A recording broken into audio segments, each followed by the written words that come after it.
تېره اونۍ هلمند کې د 9 پیښو په تړاو 14 تنه غله نیول سوي. تېره اونۍ هلمند ولایت په مرکز لښکرګاه، ګرمسیر، باباجي، سنګین او ناوه ولسوالیو کې 14 تنه غله نیول سوي دي.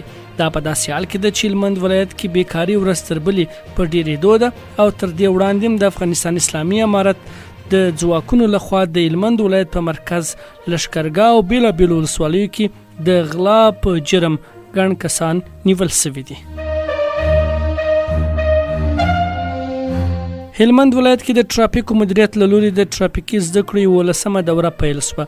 نن شنبه د هلمند ولایت په مرکز لښکرګاه ښار کې د ټرافیکو مدیریت لخوا د موټر چلوونکو لپاره د ټرافیکي زده کړو د 15 ورځني پروګرام 11مه دوره پیل شوه چې 80 تنو ګډون پکښې کړی دی.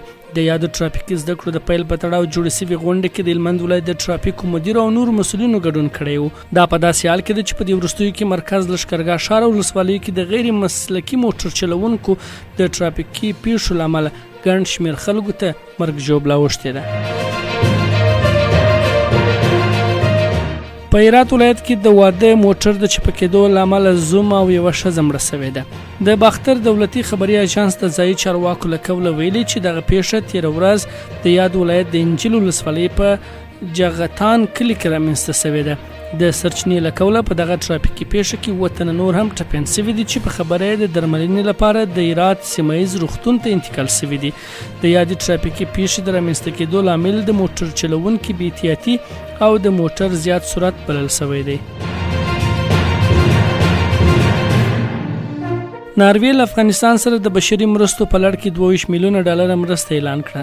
د ناروې حکومت اعلان کړی چې دغه هیواد به د ملګرو ملتونو او نړیوال بانک له لارې د افغانستان لپاره د خوراکي توکو د خوندیتوب او بنسټیزو خدمتونو د کچې لوړولو په موخه 22 میلیونه ډالر نور مرسته وکړي.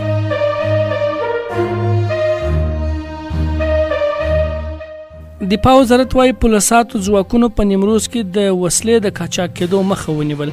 دغه وزارت زیاتوي د 215 اعظم کلي اردو پولیساتو ځواکونو د نیمروز په کنګ ولسوالۍ کې د وسلې او مهماتو د قاچاق کېدو مخه نیولې او په تړاو یو تن هم نیولی دی.